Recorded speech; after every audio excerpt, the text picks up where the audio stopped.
Assalamu alaikum wa rahmatullahi wa barakatuh. May the peace and blessings of the Almighty be on one and all. Today we will be discussing another very, very important topic, and that is what we see around us. What do we see? We see a lot of things. One of them is everybody is running. Everybody is racing. Racing to do what? Racing to get more, to have the latest, to have everything the others have and even more and better, and to see who has the best and so on. This is more like a rat race, the race behind materialism. If we are to run behind materialism, materialism has no end. A lot of the times the example that people give is that of the mobile phone. We always want the latest, even if the phone we have does our job and it is good and it has been faithful to us, we still want to change it, we want to update it. Sometimes when we cannot even afford to have a mobile phone and we would have it, we would borrow, we would live on that which is credit, in the sense that we owe people and we don't even have the means to own something and we want it. The same applies to a motor vehicle, where you have a person who has a car, they've barely afforded it, but they want another one. They want to update it, and they keep on updating it, and they look at the other one, and they want that one as well. And then they are never happy with what they have because they see what others have. We are taught as Muslims, be happy with what you have. Look at what you have, concentrate on it, and thank the Almighty for what He has given you and for where He has placed you. And this is the contentment of the heart that is required by a believer. And we need to know, yes, if you can afford it very comfortably, then go to it. And maybe perhaps you are allowed to have it. But what you do need to understand, and I do need to understand as well, is that I need to tailor-make my life according to my budget. What I have is the budget. What I own is the amount that I have. I need to make sure that I buy that which I can afford. Why should I buy something I cannot afford? It is a burden on the shoulders. It is something that will bog me down. It is always a worry in the mind. Some people have, and we've seen this happening even in advanced countries, some people have lived on credit all their lives. So they have a job, the job pays them a good salary, their car is on hire purchase, the furniture is on hire purchase, the television on hire purchase, the computers on hire purchase, the phones on hire purchase, the furniture, everything on hire purchase. So much so that even their holidays are not yet paid for. And they've just swiped a card and it keeps on adding. They did not calculate that one day we might lose the job. Then how are we going to pay for it? And this has happened. It has happened in the most advanced of countries.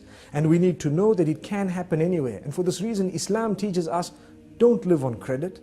Live your life according to your means. If you cannot afford a holiday, don't go on it. Or go on a more basic holiday. If you cannot afford a mobile phone, don't have one. If you cannot afford a vehicle, go with public transport. It might be better for you. And so on. Yes, we should aim right at the skies. No harm in that. But do not pretend like you're living on a cloud when you have not yet moved above the ground, because that will probably bring you crashing to the ground. And this is why we say the race towards materialism does not stop. It continues. The more we run, the faster it runs. So we continue running behind it and there is no stopping. Sometimes it even gets to our marriages. And this is a point that might be a red button being pressed, but we need to say it. When a person is used to changing everything, every time a new model is out, they want a new car, a new phone, a new watch, a new this, a new house, some people who are weak, it might even seep into their marriages where they no longer are interested in their own wives. Why? There is a new model out, so to speak. What does that mean? There is someone who wears a different type of clothing, who has a different cut, different likes, and everything is totally different, much younger and so on. We need to be careful. We should never allow this to seep into that department of our lives. And for this reason we say, harness it from the very beginning and you will be calm. You will lead a relaxed life. How many poor people do we have who sleep very well? And on the other hand, how many rich do we have who cannot sleep without a sleeping pill? How ironic. It should have been the other way around. But the reason is, sometimes the more we get, the more we want. And for this reason, the Almighty keeps us sometimes slightly backward so that we can enjoy our sleep.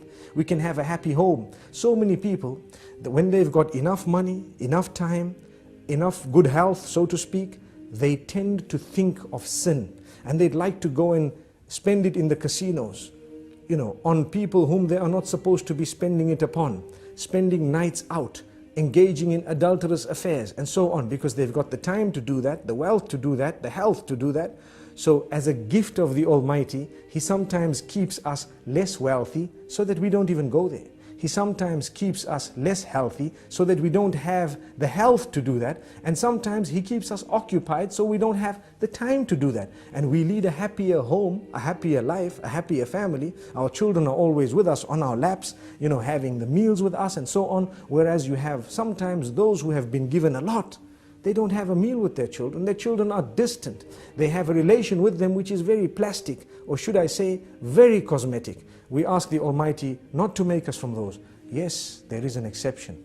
There are those who are wealthy, and they use their wealth in the right direction, and they do not allow that wealth to develop, or should I say, to change in a negative way their character and conduct. Because sometimes what wealth does, it messes a person up. Or, to word it more correctly, as we've always said, wealth does not spoil you, but it gives you the opportunity to show who you always were inside. And I think we've explained this in the past. Like someone working for a boss, and his boss tells him something he doesn't like, he might be very upset, he wants to show it, but because he's not as wealthy, he cannot show it. So he says, yes sir, thank you sir, okay sir. But his heart is bubbling and bursting with all this, want to actually clarify and to answer back. He hasn't done it because of his standing. The minute he gets wealth, the wealth did not spoil him, but it gives him a chance to answer back and say, who do you think you are? If you have, we have as well. And for this reason we say, we need to have the best character and conduct prior to when we've had wealth, whilst we have the wealth, and even after it's gone. And when we remain humble, we won't suffer depression if we suffer a loss. The minute we live a haughty, high life, one thing goes wrong and we're depressed. Why are we depressed? Because we were running behind materialistic items, and we wanted to live a life that was compared to those higher than us rather than those lower than us. And for this reason we say, it is best for us to look at those lower than us so that we can appreciate the gifts of the Almighty upon us. Like we always say, if you don't have shoes, look at those without feet, and you will realize, at least I've got my feet, I might not have shoes. And this is just one example. In this way, there are so many examples. The youth out there, definitely the media plays a big role, a very big role, in convincing people to want things that they don't actually need. And this is why we need to distinguish between the wants and the needs. You need something, that is different. But when you want something, can you afford it? Is it necessary? Even if you can afford it, is it going to result in the destruction of your marriage, in the pushing away of your own children, or in the loss of respect, or in the changing of your habits in a negative way? If it is, leave it out. It's only something you want. You don't actually need it. You'd rather remain with that which you need and have an intact family with positive, relatives and family members and a good work environment and so on. That is much, much better than being a person who has everything, no friends, no family, nothing good in life. And this is why I repeat, and I'd like to end with this, there are many people who have really prayed for lots of wealth, and when that wealth came to them, it actually came to them with more negativity than anything else. They lost their family members, they lost their relatives, they lost their children, and they lost their sleep as well. Sometimes they lose their health as well. Do you know, when you can afford food and you eat a lot of junk food and you eat a very, very unhealthy solely because you can afford it? Sometimes the Almighty does you a favor, you simply cannot afford it, and you don't know that the gift, or should I say, the side kick of that was that you would remain much healthier than those who could have afforded everything and did have it. So sometimes it's a gift of the Almighty. Let's become happy with the condition we are on, and let us learn to budget very carefully before we spend.